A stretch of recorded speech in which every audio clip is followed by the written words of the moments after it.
Hey everyone, welcome to another episode of Let's Be About It. I'm Amanda Briggs. And I'm Alan Blair. We're here to lead personal and authentic conversations about all the tough and messy stuff in life. Thank you for being here. We appreciate you joining us.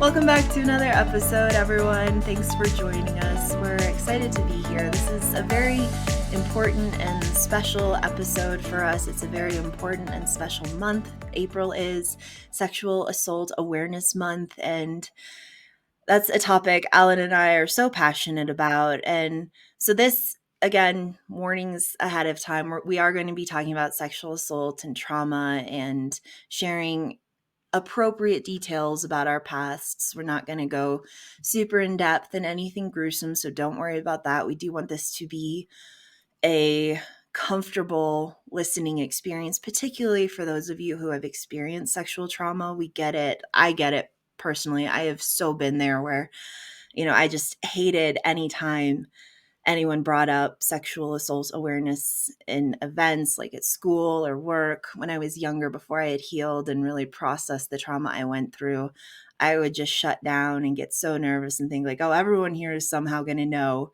that that's me, that this happened to me. And I didn't want that. I was very scared about it. And now, this is one of my favorite months of the year because I get to talk about something I'm so passionate about.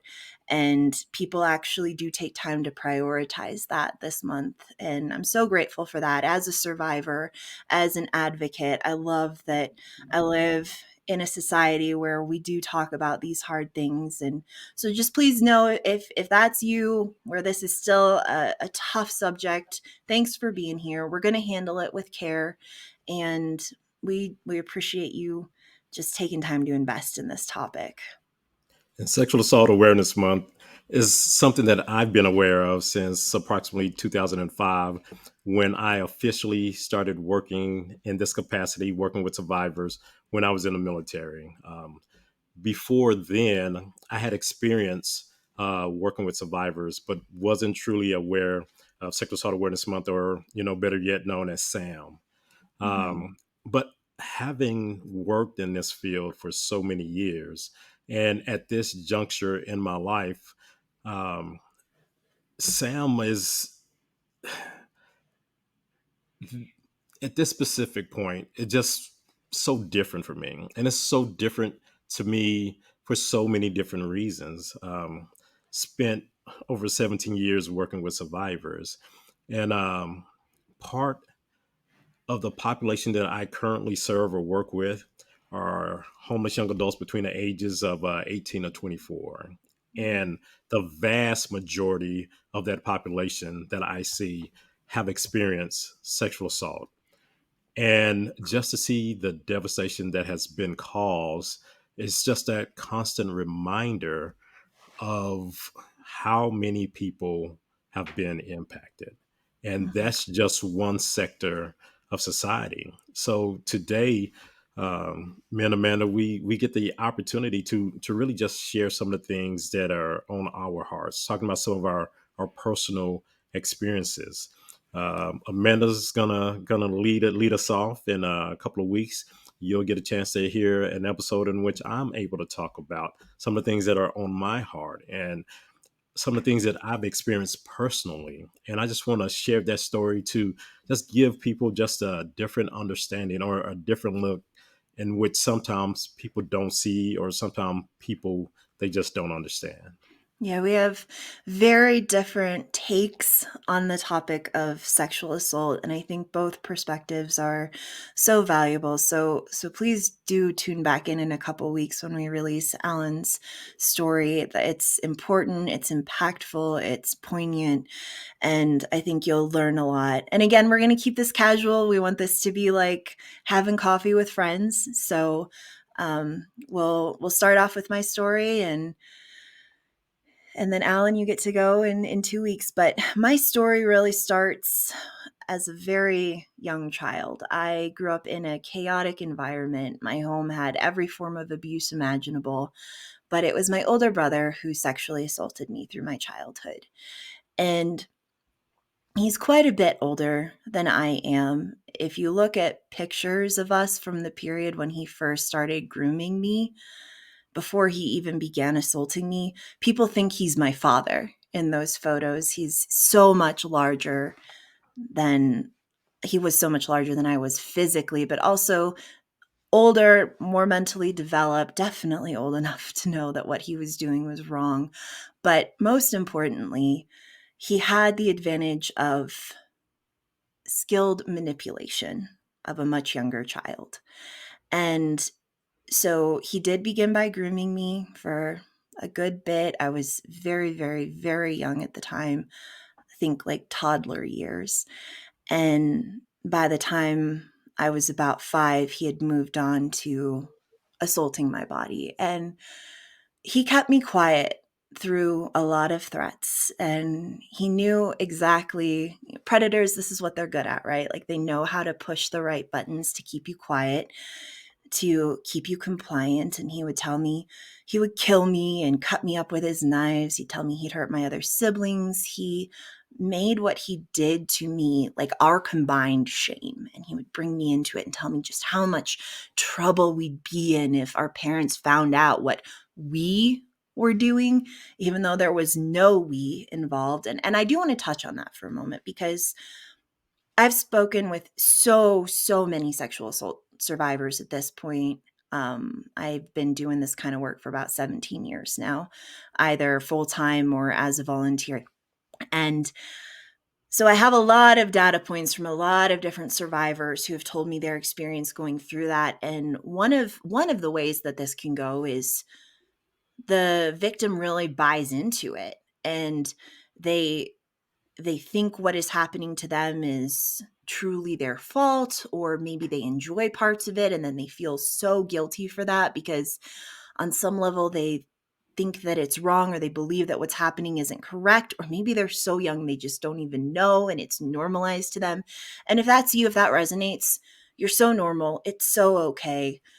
There should never be any judgment or shame around that for you. It was not your fault. It is never ever ever the victim's fault. You were not asking for it. You didn't bring it upon yourself in any way.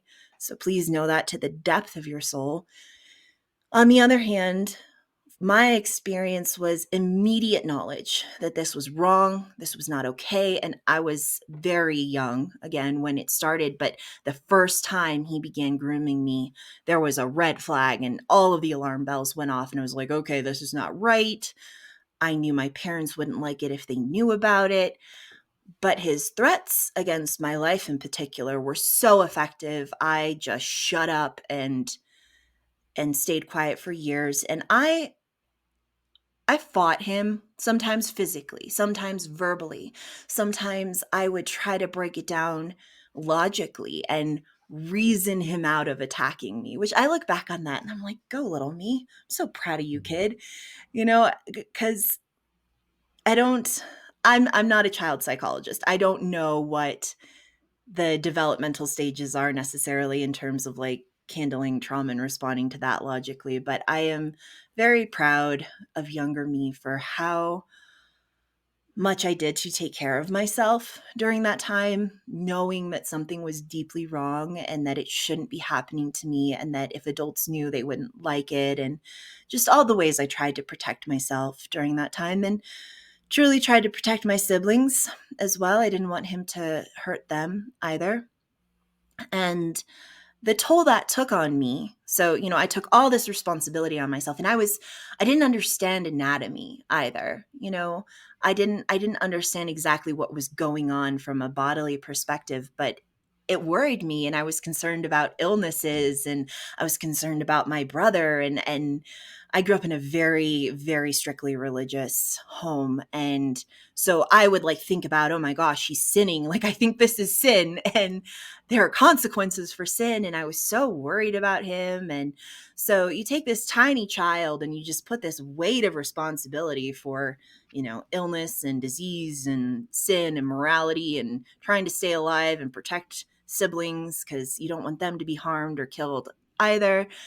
And the total impact that had on me physically was I became very ill. My immune system was shot.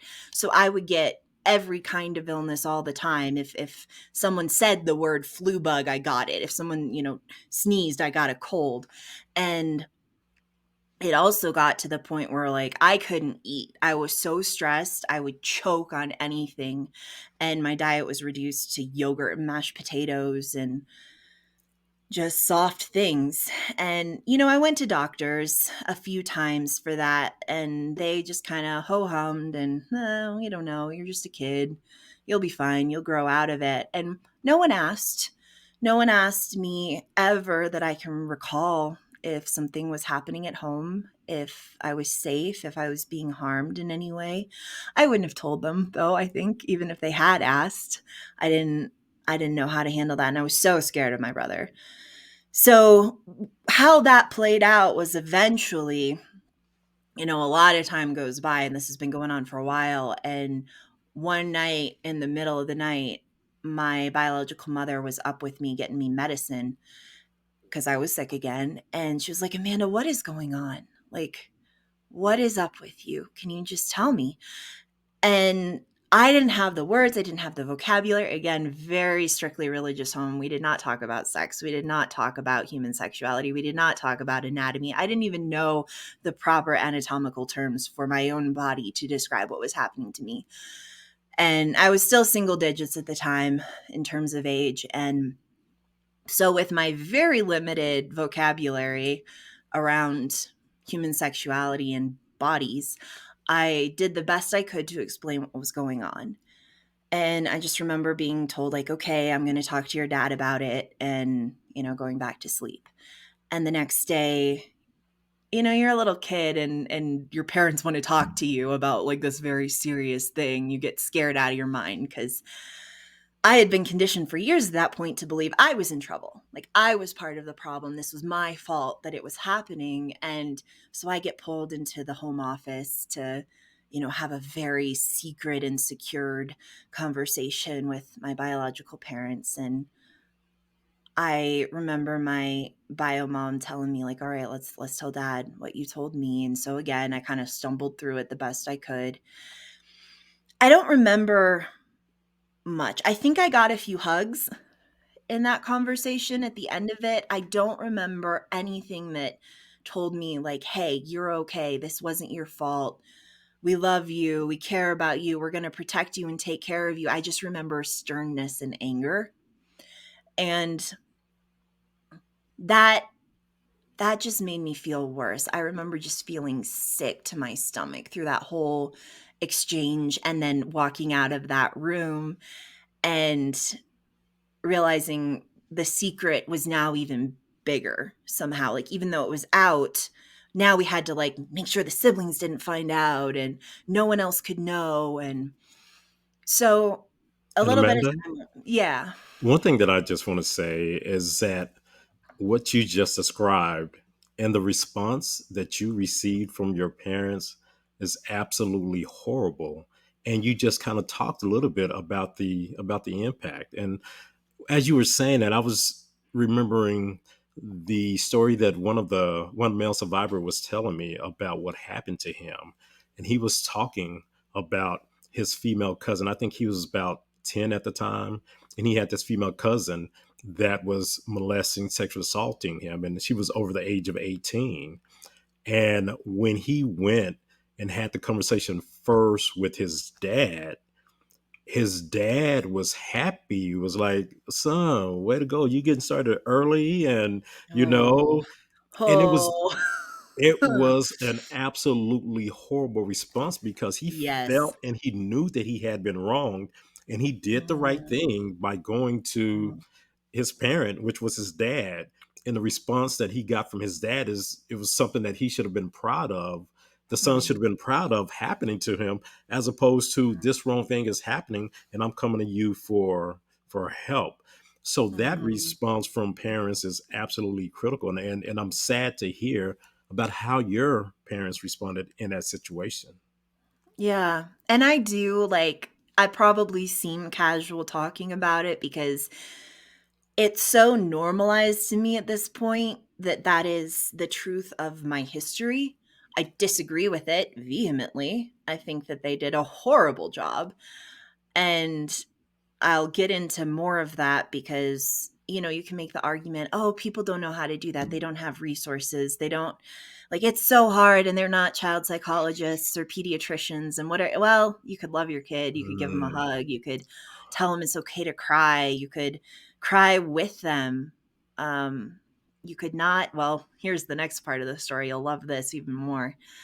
So, so some time goes by, and one night my mom comes to me. She's got me in the kitchen, and I'm small enough at this time, just to like give you some context. She picked me up and set me on the kitchen counter. Like, I'm still a small enough child, you could pick me up and set me on the kitchen counter. And she was like, okay, Dad talked to your brother, and we're gonna have a conversation early tomorrow morning with you and Andy, and he's gonna apologize. And I remember,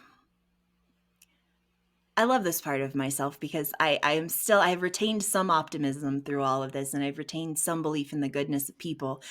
And I just remember this warmth like flooding through my body, like, it's gonna be okay. And he's gonna stop, and I'm not gonna have to do this anymore. And he can go back to maybe being a good person, and we're gonna move through this. And so then my mom started crying. And I think that's one of the only times I've ever seen her cry about what happened to me. But I reached out my arms and I put them around her, and I comforted her, and I told mm. her, it's all going to be okay now, and it's everything's going to be all right. And comforting the adult, the parent, whose job and moral obligation it was to do that for me. And so that just kind of goes back to what I was saying about, you take this tiny child and you put the weight of the world on their shoulders, and it really does line up.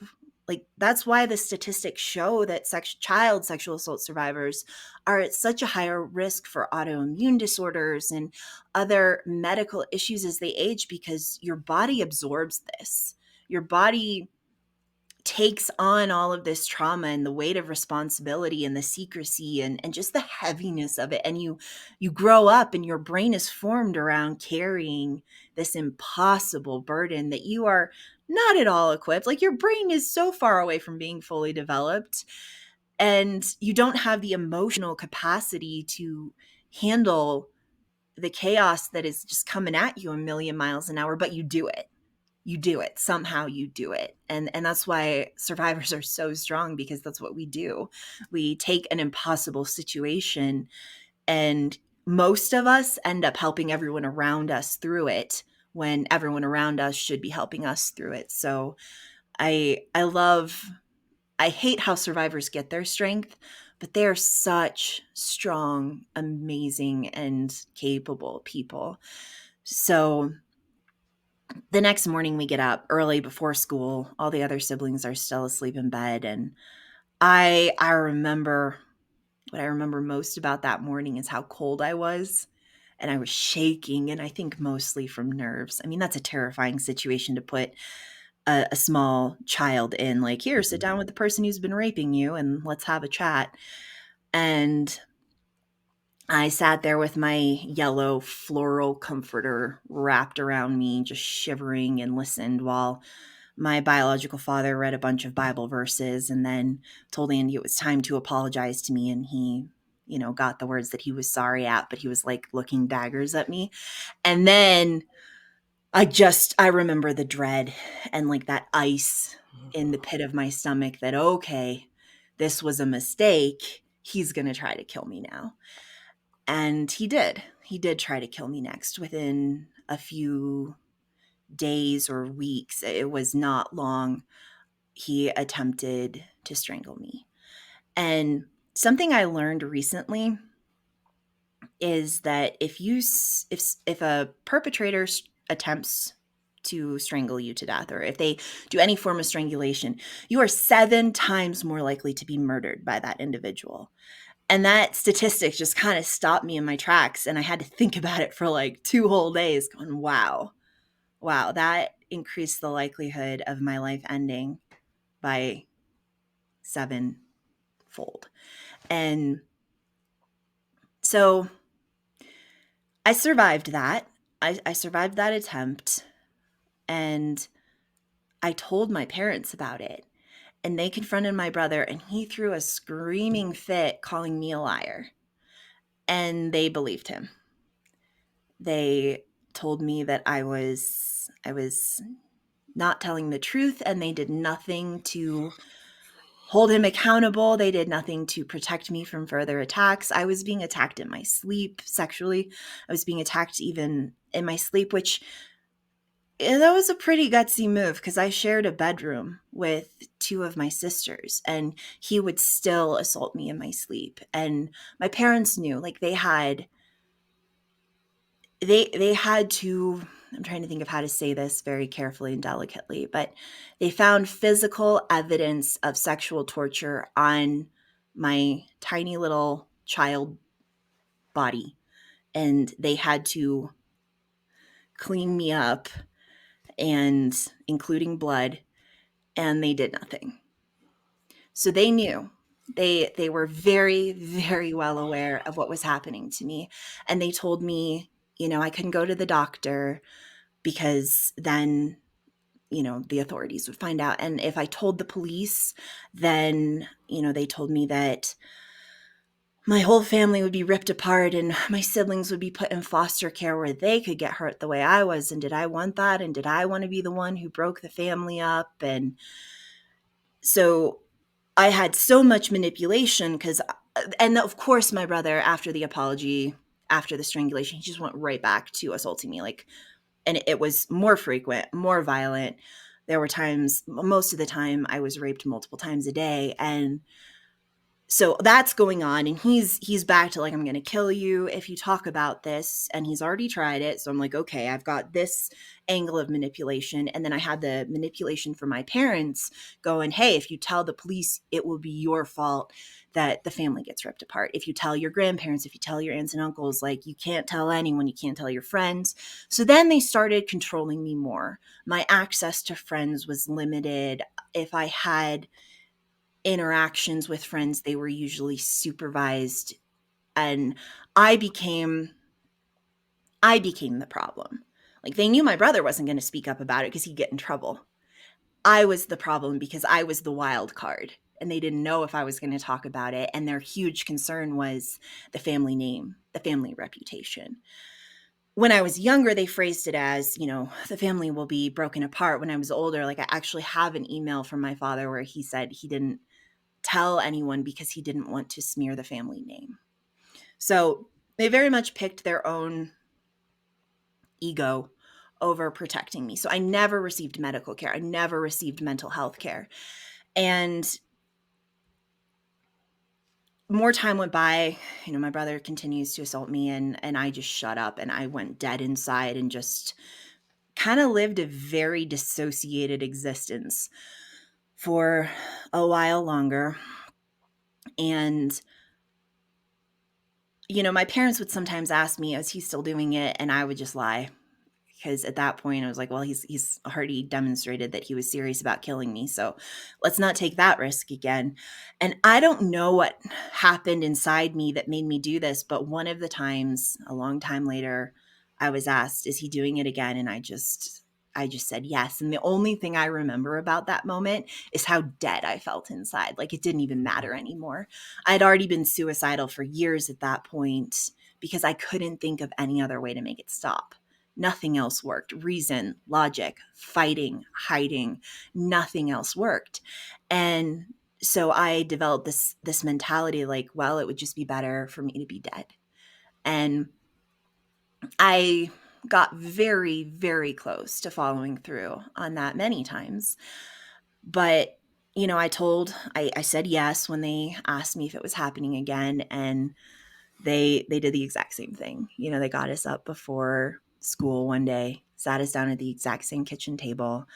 All the other siblings were asleep in bed, and they told him to say he was sorry to me. And he did. And there was more Bible verse reading, and then I was allowed to go back to sleep until school. And I remember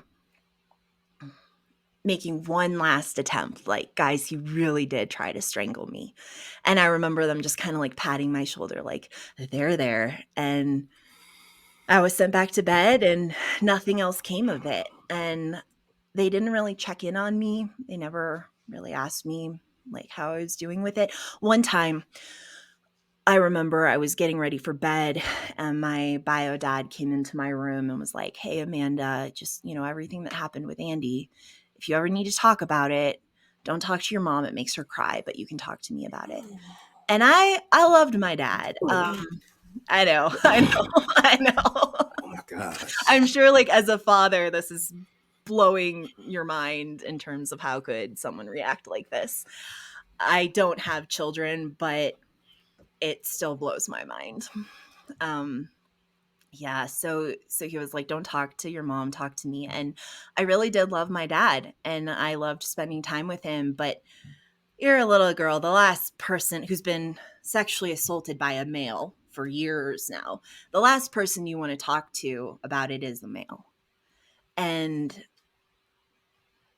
I don't think I've ever talked about this publicly before, but when a male family member sexually assaults you, you kind of stop trusting everyone.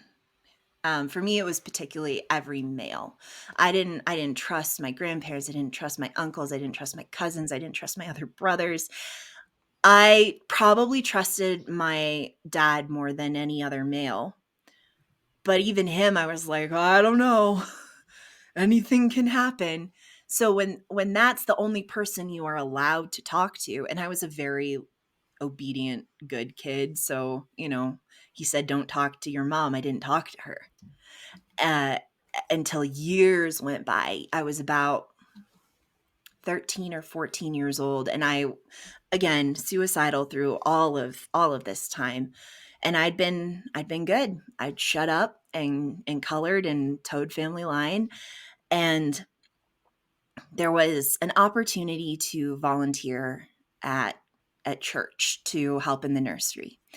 And so they had a day where they had orientation for all of the new volunteers, and most of us were teenagers, just wanting to help out. And they had us fill out a form that included a question: "Have you ever been sexually assaulted?" And no one had ever used that terminology. No one, meaning the three people who knew my brother and my parents. No one had ever used that terminology, but I just had this like visceral reaction to that phrase. And I was like, oh, that was me. And I didn't understand why they wanted to know that on this form. And I didn't know what to put because I'm not allowed to talk about it. And I'm such a truth teller. Like when I don't know what to do, I default to honesty. I can't really lie to save my life. And so I didn't know what to do. So I just froze up. I think I didn't even finish the form. Um, I took it home and I'm not allowed to talk to Chris. So I go to Rick and I'm like, what do I do with this? And he's like, oh, you weren't sexually assaulted. It's fine. You can just put no. And I'm sitting there like, I kind of disagree with you, but he's the authority. He's my dad. He's saying I can put no on this form because that's not what actually happened to me. Okay. And I didn't feel good about it. I didn't feel good about it. I turned the form in and I just kind of went on with my life, but I had this weight hanging on me like, oh, I lied. I lied on an official form. And yeah, you know me. You know how that would like hit my soul as a 13-year-old kid. I lost so much sleep over it. Oh. So that kind of made everything worse. And I got very suicidal again, just kind of that interaction and it coming up like that. Cause I did my best. Like we shoved this down. It didn't exist. It didn't happen. Whatever it took to kind of get up and get through the day each morning. So a little bit more time goes by and I'm still really struggling with this form and, all the nightmares and everything. So Rick's out of town on a business trip. And this was before the age of everyone has a cell phone. So I didn't know what to do, but I was so suicidal that night and I was like, I got to talk to someone. So I got out of bed and I walked into my parents' room where my mom was and she was sitting there reading a magazine. And I just started pouring out my heart about how much I was hurting and how hard it was and how hard it had been for so long. And I don't remember everything I had said. It was just like the floodgates opened in that moment. She didn't look up from the magazine. She just kept reading it. And at the end, she was like, "Well, Amanda, you must have liked it because it took you so long to tell us." And I I don't remember if I just walked out. I don't remember if I fought her on that. I didn't like it. That's not why it went on for so long. And I was like, "Okay, there is no help to be had here." So I just shoved it all down even deeper, and I went into type A mode.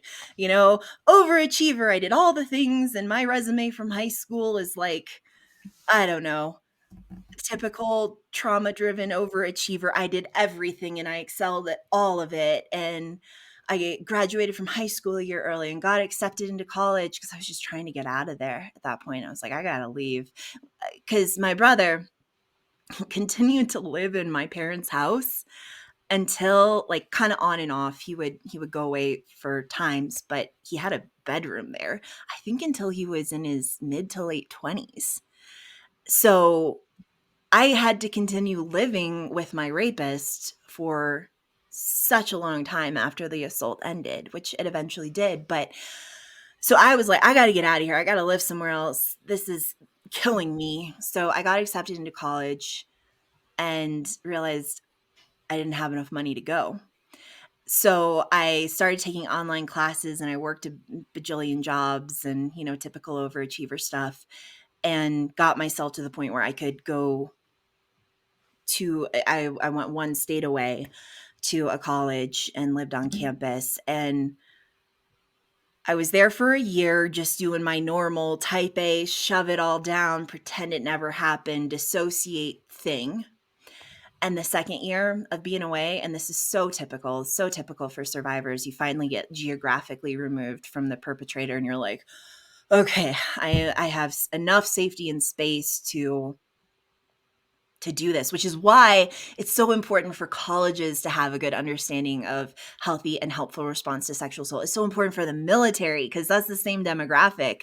You have 18-year-olds particularly who move away, and then, suddenly they have the space in their life to process what happened to them growing up. So very, very important. Anytime you are dealing with the population that's like 18 to 26, you really need to have a fantastic handle on how to have a healthy and helpful response to sexual assault, because if something happened in their childhood, it is incredibly likely that it will come up during those young adulthood years when they're finally maybe away for the first time in their life. So, side note, but that was also my story. My second year of living on campus, there was a young lady who lived down the hall from me who I just overheard her having a conversation about childhood sexual assault, and my brain exploded because I didn't know we were allowed to do that. I didn't know we were allowed to talk about it. So I very intentionally became friends with her and shared my story, and the day my life changed forever, this young lady and I were sitting in the one of the common areas of our dorm crying and talking about our childhoods, and our resident assistant walked in and was like, "Okay, what's going on here? You're both sobbing into ice cream, like, talk to me." And she was amazing. She was amazing. Her name's Emily. Y'all should just love Emily. She's such a good person.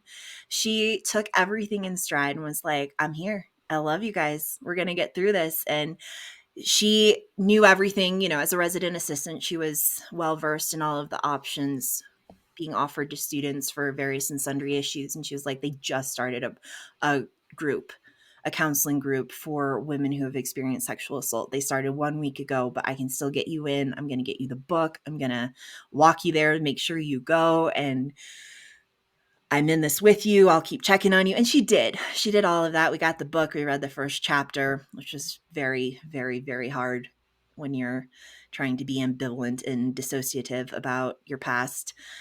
And then you see it in black and white in front of you, like, okay, yeah, that really was sexual assault. Yep, that's definitely the correct descriptor for what I went through.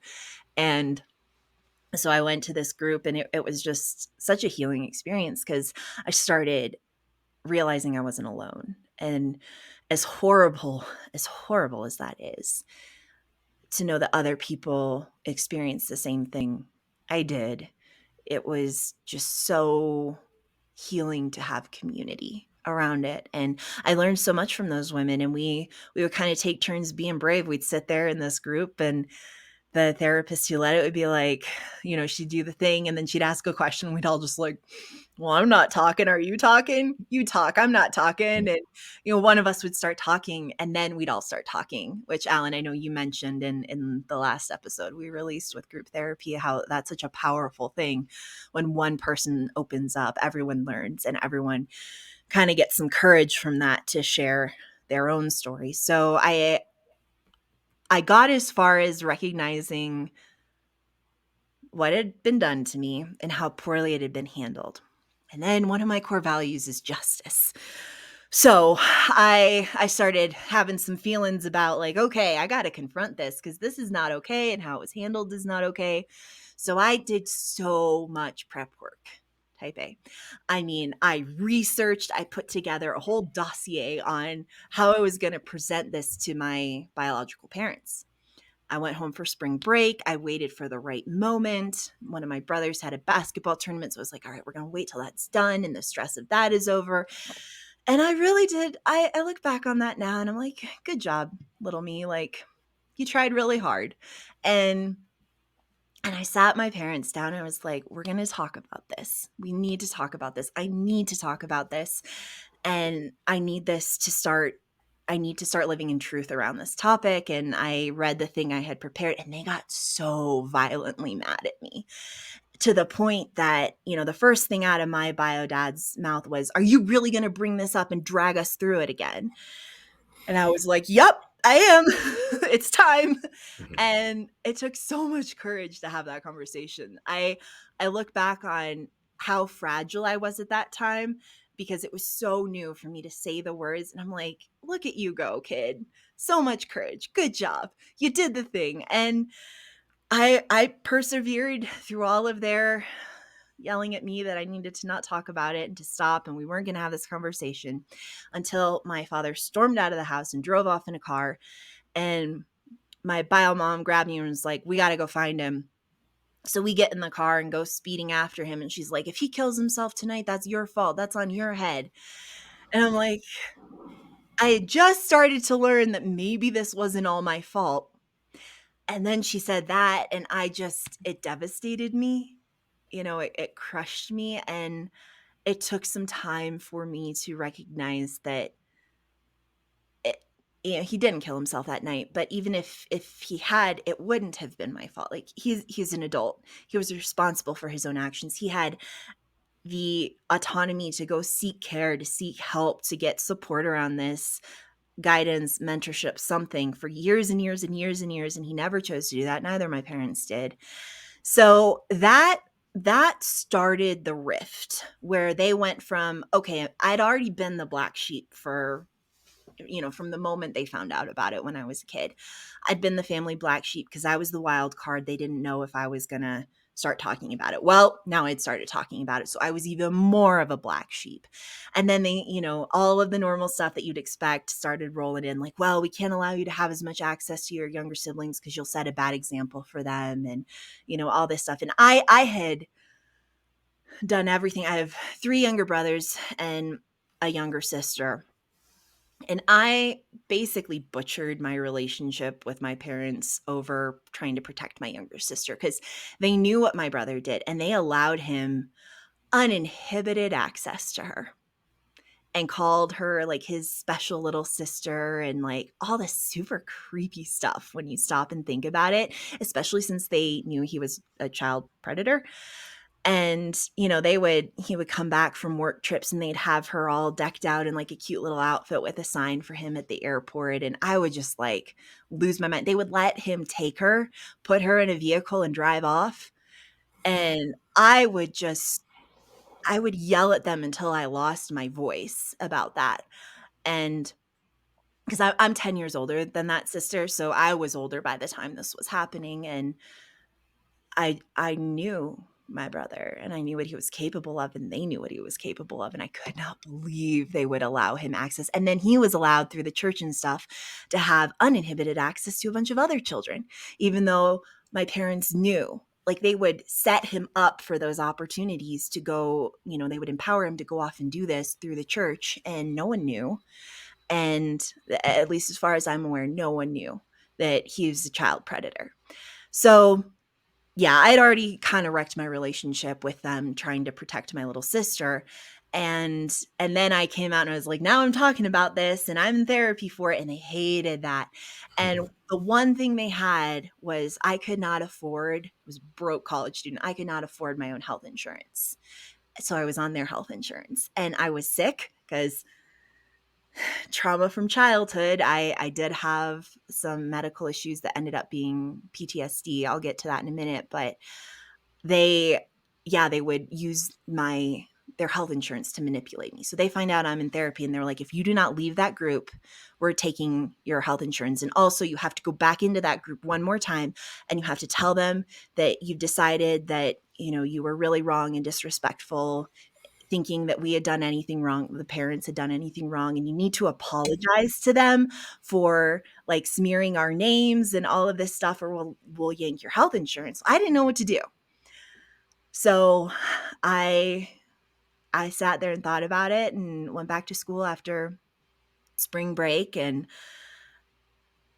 realized like I need my health insurance. I need it. So I went to the group one more time and I told them that I had been wrong about, to think all these horrible things about my family handling it incorrectly, and I apologized and I got up and I left.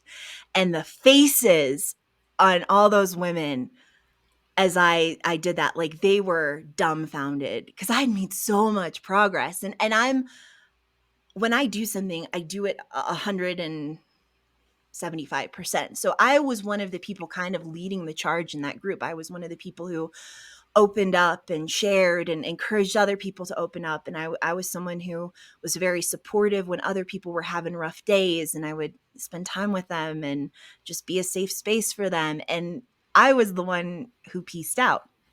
And so they didn't know what to do with me. So I lost some friendships through that, which was very hard. And then I told my parents, like, hey, I'm still struggling. Like, I still need help. So they said I could go to a counselor that they approved of, as long as it was a Christian counselor who would, I think they hoped, kind of toe the line of, well, the family matters most and don't say anything to the police. And I mean, I'm sure she was a fine therapist. She just was not anywhere near the qualification level I needed to handle complex childhood trauma. So I didn't really make any progress with that. And I got so sick, I had to step away from school for 3 years. Between junior and senior year, I had to take a 3-year hiatus because of illness that ended up being entirely PTSD. My organs were shutting down. Like, that is how profound the impact of trauma can be on the body. Like, I think my heart, my kidneys, my liver, all of that started shutting down from the amount of stress I was under. So I fortunately had some fabulous doctors who just took me seriously, and they were like, you're not leaving until we figure out what's going on. And it ended up, so a team of neuropsychologists diagnosed PTSD, and they gave me a list of providers who treated complex PTSD, and I looked at the list and picked someone. I just kind of went with my gut. It was one of my best decisions ever. He was an amazing psychologist, actually an internationally renowned PTSD expert that somehow was just covered by my insurance, which I had on my own at that point in my life. I was away from my family. So I went through exposure therapy, which is really, really, really hard. But for me, it was very effective and my physical symptoms went away. And I just remember feeling like the lights came on and the world was in color for the first time, really, that I could remember. And I went back to school and my brain was so much more efficient and effective because I wasn't in trauma fog. And I finished out my senior year. I was married at the time. We moved really far away, like all the way across the country for my then husband's job. And that was when I really got the clarity of, okay, it's time to report. Like I'm in a stable enough space that I can handle that. I am in a place where I've accepted that what was done to me was wrong, criminal, awful. He's a predator. He needs to be held accountable. And so I arranged to go back to the county where all of the crimes occurred and met with the sheriff's department and went through, the typical 8-hour interview day where they made me tell the story 3 different times, 4 different times. It was a lot. And then they went and investigated it, and they asked me, like, who will corroborate your story? Because at that point, the whole family except my youngest sister knew, because everyone could tell there was something weird between me and my brother. And as my siblings got older, I finally did tell them what happened. So the whole family knew. There were emails, there were Facebook message chats, there were texts, there was IM history. And I knew that my siblings had gone to my brother and had conversations with him about it. I knew my parents had had more conversations with my brother after I brought it up that one spring break. So I recommended that they start with my oldest sister because she was more my mom than my mom was. I was closest with her. So they called her and they were like, all right, well, we have this information and blah, blah, blah. And I guess my sister, the detectives called me just like laughing, kind of not in a funny haha, but in a funny horror way. They were like, we called your sister and we asked her to corroborate your story. And she was like, well, yes, he did that, but he said he was sorry. And they did not know what to do with this information. So they kept digging, and my parents lawyered up immediately. My brother lawyered up immediately because my oldest sister called them, and that started a 4-year criminal court process. He was charged with aggravated criminal sexual assault, class X felony, horrible sentencing. Had that happened, he was looking at, I think, almost 100 years combined prison sentence had it gone to trial, and he been found guilty on all counts. And the family just supported him. They they not only passively supported him by not supporting me, they actively, aggressively supported him. My biological mom and my oldest sister, they got on the phone and they started, and on LinkedIn and Facebook, and they started digging up roommates from college, friends, professors, people I didn't even know they knew existed, and trying to get people to testify that I was a liar, that I had changed my story, all of this stuff. And thank God all these people called me and they're like, your family's weird and this is what they're doing, just so you know. So then I had to, put out a blast to everyone like, hey, this is what's going on. And if you get a weird phone call asking to testify that I'm a liar, like, please let me know that's happening. The prosecution wants to know. So I stuck it out for 4 years. There was a lot of politics involved in that case. My brother switched lawyers. The state's attorney, when I reported, was very aggressive about sexual assault cases. And I was told, like, hey, let's manage your expectations. You're probably not going to get prison, but you're probably going to get, sex offender registry for life and sex offender probation and stuff like that. And I was like, okay, I can live with that. Let's keep pressing. And then about halfway through, a new state's attorney came on board, and she had a very lenient view toward especially older sexual assault offenders. Older meaning like the case was older. And so my brother switched lawyers to some people who were politically connected with her, and they jumped the chain. They went all the way up to the state's attorney and negotiated a plea deal at that level. I was given the opportunity to fly back and meet with that state's attorney's number 2 and number 3 and do like a preliminary victim impact statement to try to get them to change their mind.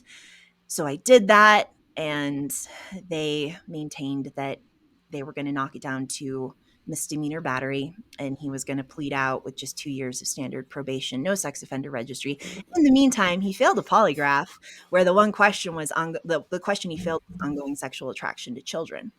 So I I went back for his sentencing hearing. I did an impact statement. I was fresh out of military officer training, so I like marched into that courtroom and stood at attention, and I was in a very empowered place at that point in my life. And he stood less than 6 feet away from me, like white and shaking, and I stood there like ramrod straight and read my statement loud enough for the whole courtroom to hear, which included most of my biological family sitting on his side of the courtroom supporting him.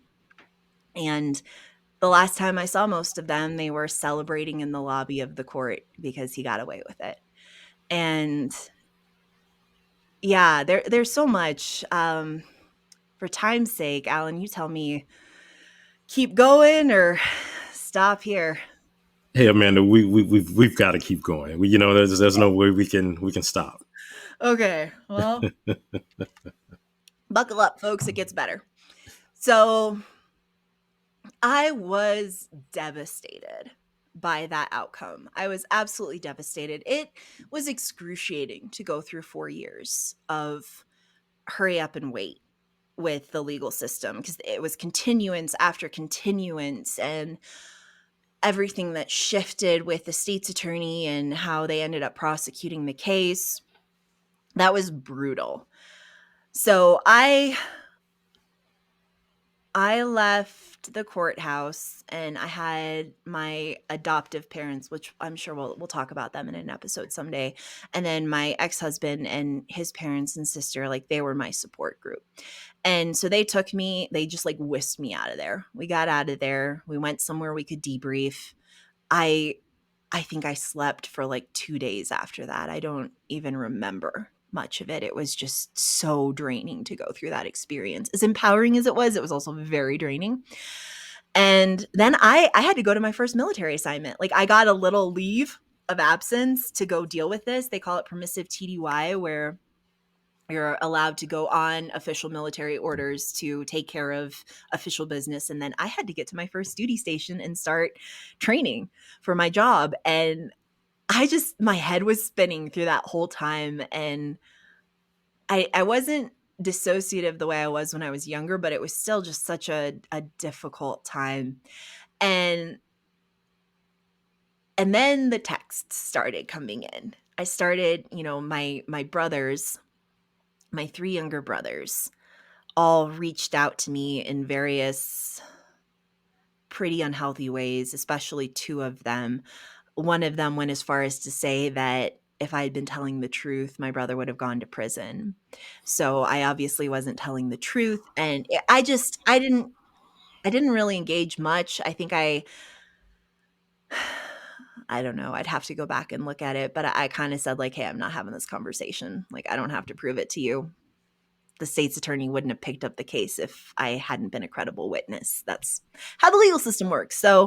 Um, so I kind of cut off all contact, and that's when I wrote my book. I had a long weekend and I just hand wrote it. It started out as a letter to my bio family that eventually morphed into a book, a short book to help people have a healthier and more helpful response to sexual assault. And and then more time went by and a couple other interesting things happened. I got a call from one of my uncles. Now, the whole family, the whole extended family, and I'm Irish Italian. So it's like a massive group of people, loud, very like interconnected. The gossip chain is strong with these people. Hmm. So we all, we were all pretty tight and we grew up geographically pretty close to each other. So all the cousins and the aunts and uncles and grandparents, like we were pretty tight. And they all just kind of disappeared because they wanted to love everyone and not take a side. I'm like, well, there's a side to be taken and it's mine. How about you can love him. I'm okay with that. Like you can support him, visit him in prison, but what about me? Who's checking on me? And they would, like, even my grandparents, they would show up for my brother's court hearings because I think he had to check in. There was a court date every month or so, and then they would, grant another continuance. But the family showed up for him, and there was no one who was texting me, like, Amanda, this must be so hard. How are you doing? How are you holding up? What you need? Like, silence. So I started having boundaries, and I was like, okay, you guys are kind of abandoning me, but I'm going to cut you off because this is not healthy. This is not appropriate. This is toxic. This is not something I want to be part of. So I definitely stepped back. It did take two to tango with that one. They did not support me and like slowly shuffled away. And I took a drastic step back from them. But about, oh, I don't know, maybe 10 months, almost a year after the case concluded, I got a call from one of my uncles. And he was like, Amanda, I'd like to have a conversation with you. I'd like to have my coach on the line with us to make sure I don't mess it up. So I agreed to it, and we had a conversation with his coach to kind of help guide him through apologizing to me. And he was like, I'm not making excuses for it, but I want to explain some of the stuff that was going on in my life at the time you reported and how it impacted my bandwidth for the whole situation that went down. And he told me, and it was reasonable, it was logical. So I was like, okay, I can accept that. And he told me the work he'd been doing to try to be a better advocate for people who have experienced sexual trauma, and the work he was doing on himself with his own biases and stuff. And it was a very good conversation. And that was kind of my criteria, because one of the things when I speak about my story publicly, one of the things people always ask me is like, well, is your family still in your life? And what would it take for you to let your family back into your life? And that's a huge part of my criteria, is like, let's recognize that how you handled this was really wrong, and that and show me some of the work you've been doing to have a more appropriate and healthy worldview around this topic. And I understand it's hard, and it's hard when it's incest, and it's hard when it's someone you know and love and have known your whole life. Like, it is hard, and I in no way diminish that reality, but also we can do better, and we should do better, and there are ways to do better. So that's been a big part of my criteria, is I want to see that if a family member comes back to me, I want to see that they have processed the fact that what happened to me was a crime, that it needed to be reported so that there could be accountability and safety for other people, and that, I really should have had the family support through that time. And, just the steps they're taking now to be a better ally to people who have experienced sexual trauma. So he met all that criteria. So he's back in my life. And a few more years went by, and out of the blue I get a message from one of my younger brothers, and he was like, "Hey, I'm married now. I just had a baby girl, or my wife just had a baby girl, and it's got me thinking so much about all of this and everything that happened with you, and I'm starting to realize like I really handled that wrong." And I was like, "Cool. Um keep me posted on your journey." And I didn't really, I wanted to give it some time. And he was like, I will keep you posted on my journey. And he did. And he would, he read my book, and he read it multiple times. And I appeared on a podcast for a couple episodes talking about the book. And it was a parenting podcast, which was one of my favorites that I've ever done. And he was like, I listened to that, and he told me like his journey as he was thinking through stuff. And months are going by, almost a year. And I was like, "Hey, I'm going to be traveling. I'll be out kind of in your neck of the woods. If you want to meet for dinner, let's not talk about all this heavy stuff. Like, I'd love to meet your wife, meet your baby, and we can just kind of see what happens." So we did. We met up for dinner. And at the end of it, I walked them back to their car, and I was like, "Hey, if we're going to be back in each other's lives, I do have some questions that I need you to think through, and I'm going to need to like talk it out with you." And he was like, "Yeah, absolutely." So I thought about it for about a week, sent him a list of pretty simple questions like around the topics of, was what Andy did wrong, and how could the family have supported me better, and like what would a healthier response have looked like. And nothing too hard, given the years worth of research he had done at that point. And he was like, "Okay, I'm going to need some time. I'm going to need some time to think through this." And I was like, "That's fine. That's okay." And that was almost a year and a half ago, and I never heard back from him. So that's kind of where things stand with my family. And that remains my criteria, that I need them to see, hey, what Andy did was wrong. It was criminal. It needed to be reported. There needed to be accountability. The family really dropped the ball. And here's what we're doing to be better at this moving forward. But during that time, all of my brothers, during the time the case was in court, all my brothers got married.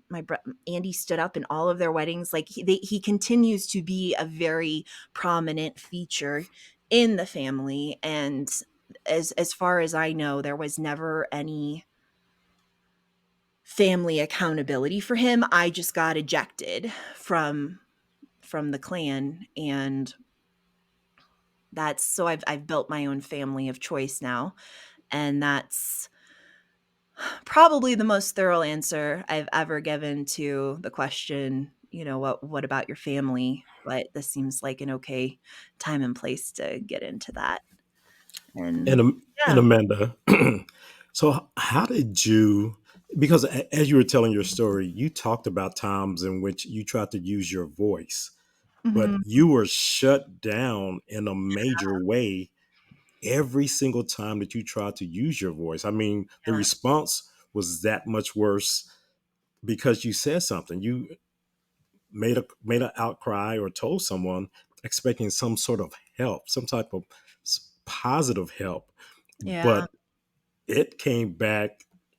I mean, and was really devastating. So, how did you reach a point in which you started using your voice? Because I mean, you are definitely an unstoppable force to be reckoned with, and your Yeah. voice and how you're telling your story. Because we know that this impacts so many people, and you have come Mhm. such a long ways, and you have impacted in a positive way so many people that I'm amazed that even some of your family members read your book. Because I read your book and I'm like, whoa, everybody needs to read this book, because you never know who's going to come to you who has experienced some type of sexual trauma. Yeah. But it's so key to how you respond. But back to my original question, how were you able to regain your voice and get to the point where you are now? That is a wonderful question. I don't think anyone's ever asked me that. I don't think I ever totally lost it. Um, I think it got overshadowed by my brother, and I think it got overshadowed by my parents, but when I look back at that time, I was a fighter. I was a fighter through the whole thing. I fought with my brother. I fought with my parents, at least about my younger sister, because I wasn't allowed to talk about me, but we were gonna talk about my baby sister. And I've I guess a lot of it has come back to some of my core values. I'm a protector. I've always been a protector. So a lot of speaking up has been about protection. And, the older I get and the more wisdom I gain around this area, I realize that that protection applies to me as well. Like I did my best to protect myself, but I also did my best to protect people around me. And that's when that's a core value and that's like a drive. I didn't make that. Like I came into the world with that. I didn't pick that characteristic. It's just something I have that I try to wield wisely, but it wasn't an option. It was never an option for me to not eventually get to a point where I used my voice consistently and to maneuver myself into a position in my life where I was surrounded by healthy people who would accept when I used my voice. So I don't know, I just kept trying until it worked, and it took a long time, and it took a lot of reshaping my circle socially and familial, I can't say that word right now, but with my family. Hmm. I had to completely eject from that and create a safer, healthier family of choice. And everyone in my life now, everyone who's close to me encourages me to use my voice and listens to me when I use my voice and provides constructive feedback when I use my voice. So I don't know if that fully answers your question, but I guess it never died. It just hid for a while because it wasn't safe to come out. And that just really kind of demonstrates who you are. And you kind of talk about your core values, but the core of Amanda, and you seeking justice and you being that protector. Because what you just described, I'm telling you, I was just having such a hard time hearing that. Hearing that Mm. not only as a father, not only as your friend, but just a human being, hearing that you had to go through that experience because people didn't step up and do what they needed to do, and particularly your parents. And Yeah. how they made things that much worse for you.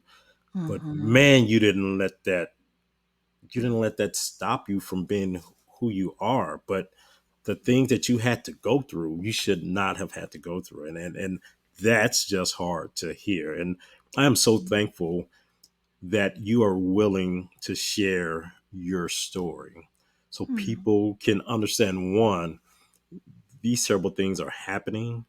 Mhm. Two, you really need to make sure you know how to respond or help someone if they come to you, in these situations.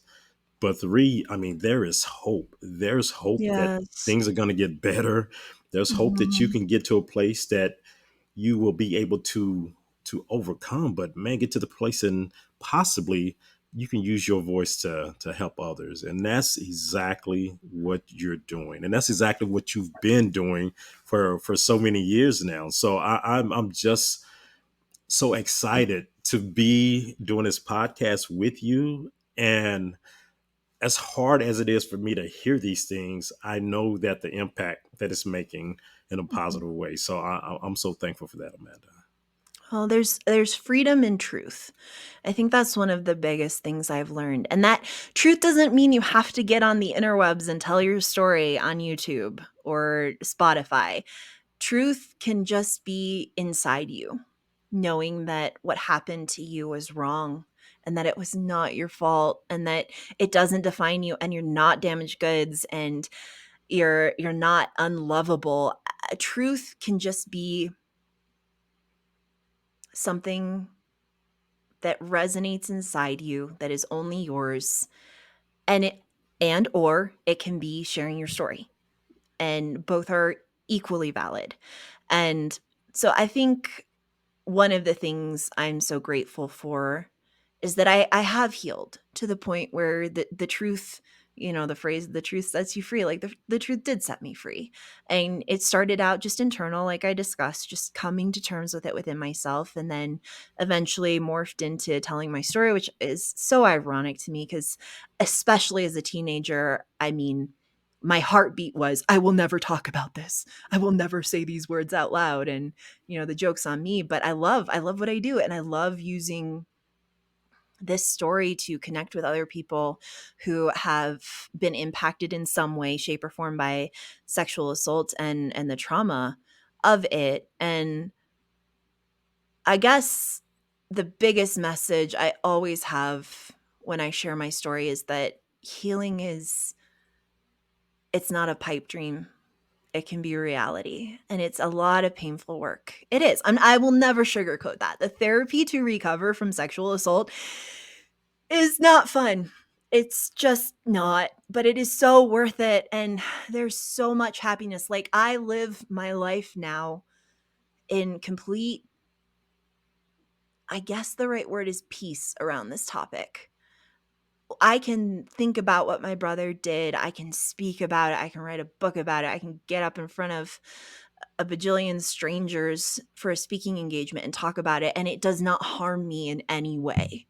I am so free from all of the hurt and, well, it used to be guilt and shame and all of that. And so I want people to know that that is possible, and that should be the desired end goal for you, for your therapist. If you have a therapist who's telling you, "Oh, you're just going to struggle with this for the rest of your life," fire them. That is Hmm. not the right therapist, because you don't have to struggle with this for the rest of your life. And the key concept there is remnants, which is what my psychologist explained to me. He was like, "Hey, you're great. You don't have PTSD anymore.